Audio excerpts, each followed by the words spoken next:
Following the recent attack at Burkina Bay military around the border where Burkina Faso shares with Niger, a number of soldiers have been killed from Burkina Faso side. Now, Al Qaeda has taken the responsibility. Since then, I mean, the mainstream media and other media outlets and activists has been going or carried away with the news that the president of Burkina Faso, Ibrahim Traore, has fled his palace. That speculating on there was a nearby attack around the presidential palace. Now he has come out to defy that, and he made this speech to the people. And let's listen together. It's a powerful speech.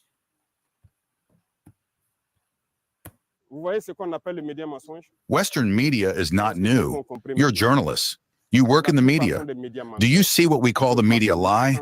I think many people have understood now.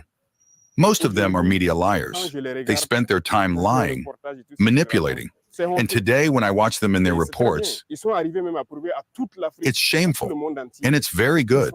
They even prove to all of Africa, to the whole world, that they're liars. And it's good. I think the young Africans and the young Burkina Faso people should stop listening to them, because they manipulated us for a long time. You have several examples. Let's take Ivory Coast. Who doesn't hate Guavo? Our generation. They lied so much about him. They said nonsense. They put pressure by the information. You end up hating the person. They make a model of the person to impose it in your mind. You end up hating the person. We take him to the CPI. Then we say he's innocent. He's guilty of nothing. It's serious. We let Gaddafi die. Here are the consequences. Dictators. They did it by their own organization. They lie, RFI, France 24, Le Monde, Young Africa. They have to do the job we ask them to do. They're not free. Many media don't live by advertising. It's false. They pay you and give you the information they want. In Burkina Faso, people say we attack journalists, but it's not true. We have to choose between earning our bread and loving our country. They fight for their country. It's their advantage. We have to get away from that. We see national media taking these media as reference. They cite certain newspapers as liars. They have no information. Their reporters are liars. When they want to attack a country, they paint it as they want. They say what they want to make everyone hate and let them do what they want. We're in 2024. It's a game of chess. We'll see what happens. You have to get away from these media. Hello, Your Excellency. In connection with the shooting, some sources say there were helicopter movements in Ouagadougou and Duri. What explains these helicopter movements? We said we followed a helicopter to Duri. When you see big people lying, it's pitiful. Actually, Wednesday was the day after the attack in Mansilla. We launched an operation in Mansilla. The helicopters sent reinforcements, that's it. They took off to Duri to take 9th Brigade elements. They took the hygiene elements in Ouagadougou for the operation in Mansilla. That's how we learned it. It's true, they have a tactic. They exploit the few neurons left to do something real. They always take real information and build their big lies. If you're not vigilant, you'll think it's true. The helicopters really flew over. It's a fact. Everyone saw it. But why did they fly over? That's the question. They build their big lies around it. Everyone saw the helicopters flying over. They use it to say they fled. It's false. It's the same tactic they used when the Irish landed in Ouagadougou. There were 6 Irish flights in Ouagadougou. It's true. When I look at them, they lie so much that they build their big lies around it. They say they're Malian soldiers. I wouldn't say they're Malian soldiers. They're ISIS soldiers. They're Malian soldiers. They can come to Burkina Faso whenever they want. But it's false. The Russians are already here. They're working together. Why would they come? They couldn't help us do what we wanted. It doesn't mean anything. I can assure you that the helicopters were made by the United Nations. At the end of the mission, the ammunition was left in Gao and Bamako. The Tombouctou ship took our ammunition and evacuated it to Bamako. They destroyed the ship. We found other ways to send it there. We picked up ammunition from other countries. There's a structure of the United Nations that's in operation and has to supervise it. It's the ammunition from the mission we picked up. In Gao, we had an FPI. In Tombouctou, we had our men. That's all.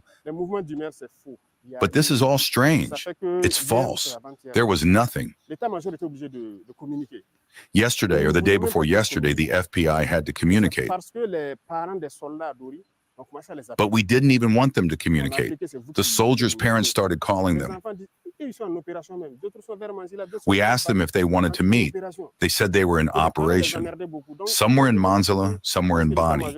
They asked if the FPI could communicate so we could stop bothering them and let them focus on their mission. Do you see what they're doing? It's not good. It's their wish, but they won't see it come true. It's an insult to our soldiers. Our soldiers are much smarter than them. They know what they're doing, where the country is, and where we're going. In some areas, we even talked about power holidays and that in the army, there would be treaties to nominate your successor. Were you informed about this treaty? If it's a holiday, who comes to take it? They say we fled to Nigeria. They didn't come to take it. What are they doing there? They didn't come to take it. They don't understand anything. But if they were paid and didn't reach their goal, they have to lie to justify what they're doing. It's not just them. They wander the world, they lie, they work with terrorists to kill Burkina Faso, believing they can change things. It's a revolution. I don't understand. If it's a holiday, they have to come and take it.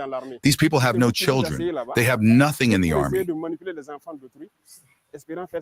And you're sitting there trying to manipulate other people's children, hoping to do what you want.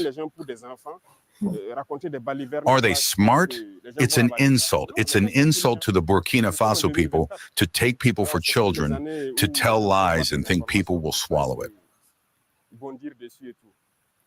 No, people are smart. We're in 2024.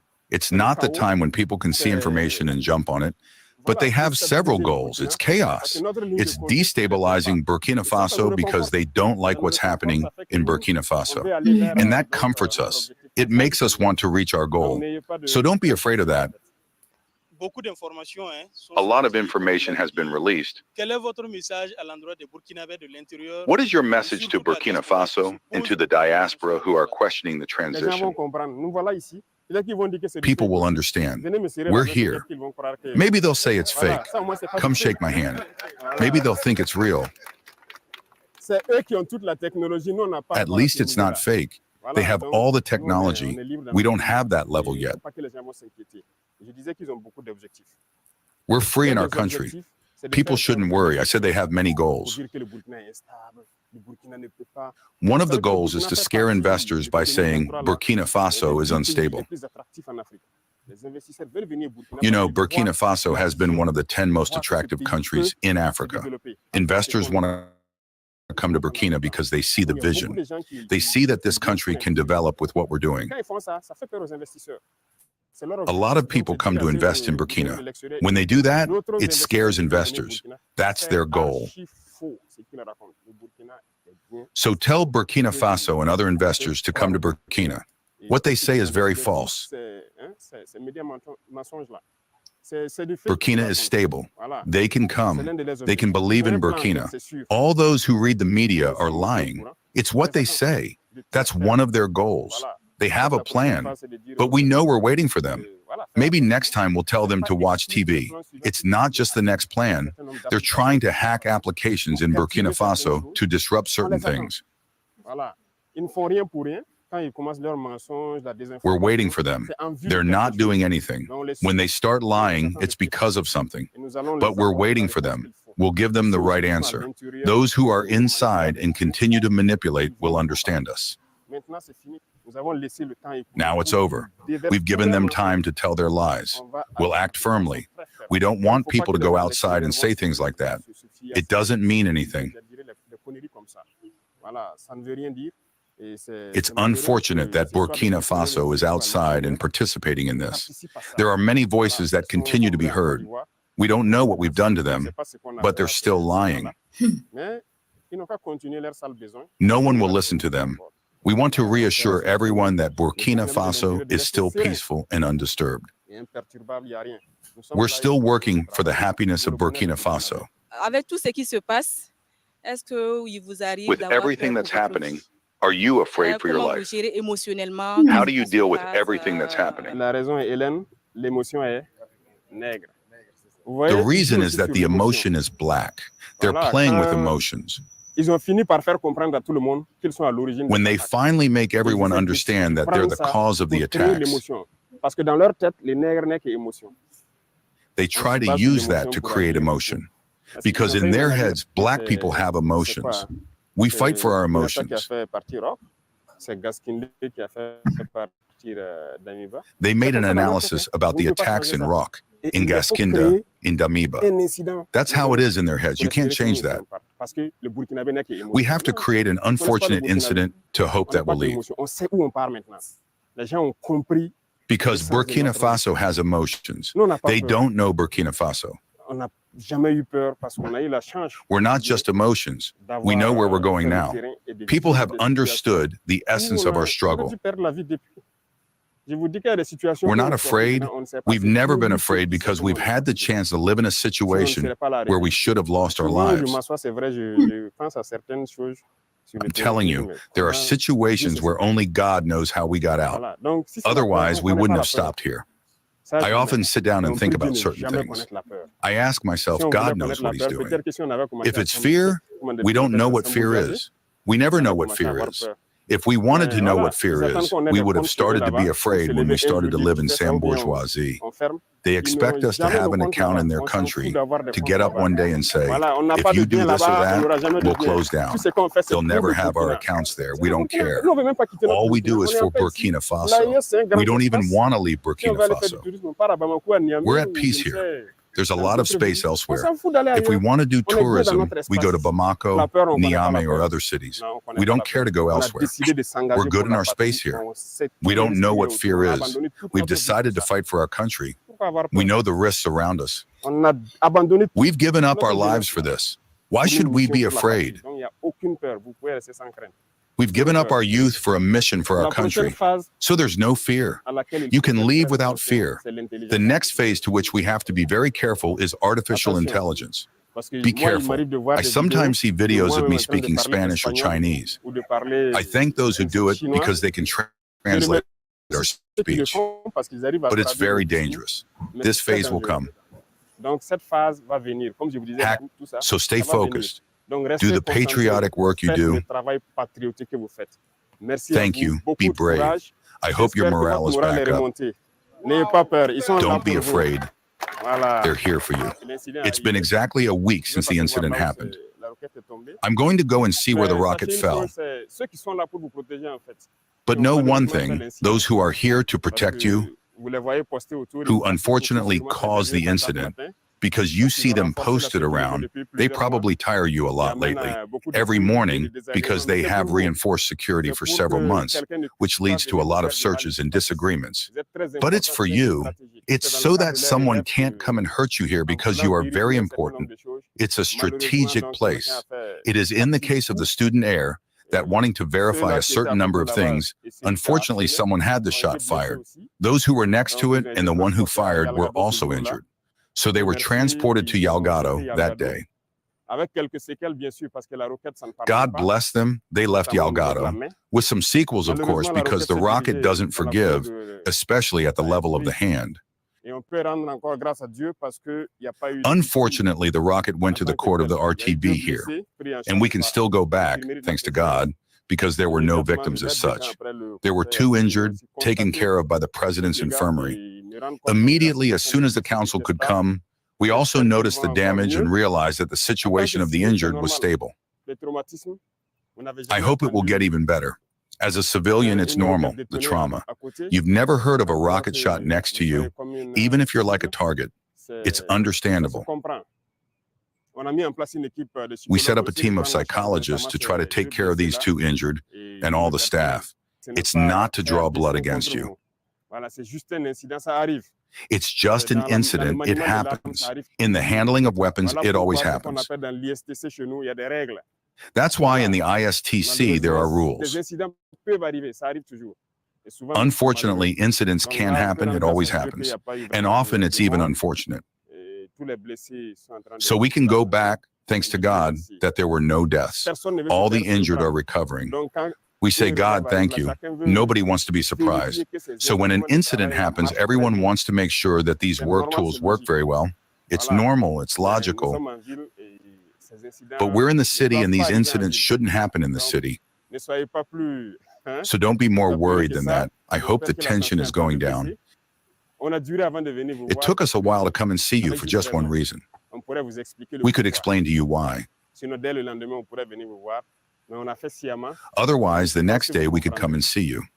But we did it wisely, and I think you'll understand. You'll have the opportunity to ask your questions, and we'll answer them.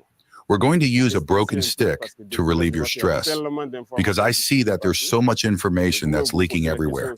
You can ask your questions too. Hello and welcome. Thank you. Regarding the incident, you should have told us that we should have done more to feed the social media, even the media that talk about human mutinies and your probable escape to an unknown destination. What exactly happened there? Maybe they were going to say that the director of the TV station was also removed. Well, there's nothing to it. That's it. And often we're used to saying a certain number of terms. People say not to say it, but that's the reality.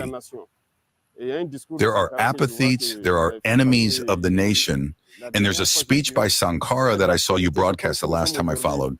It's up to date. It's like we're here today, and he's talking. That's the reality. There's absolutely nothing to it. We're here, and everyone should be careful. The incident happened while we were in council. And if people had run away, would there have been a press conference? There would have been, right? But since they're used to lying, since they breathe, they try to entrap people. You shouldn't listen to these individuals. They want to distract people. That's not important. We don't run away. Never. We're soldiers. And that's the last thing that comes to mind. We don't back down. We don't give up. And we don't kneel before anyone, except our parents and God. That's our mentality. They told us everything they wanted, and we watched them precisely because we didn't come early. We had to feed them their lies. And that's what I was saying. Maybe they were going to come and say that the director was kidnapped, and his wife, who believed in their ineptitude, was going to watch them. But now I see that they're lying. They hate themselves. They're intellectually constipated. And that's why they have to lie, because they probably made a pact with the imperialists. They have to work to make them believe. They're scams. We're here. We keep working. We're with you every morning. But we didn't want to let them continue until they drown themselves. I think they're well drowned now. All of Africa has understood that they're apathetic. They're enemies of the nation. Otherwise, they wouldn't have done anything.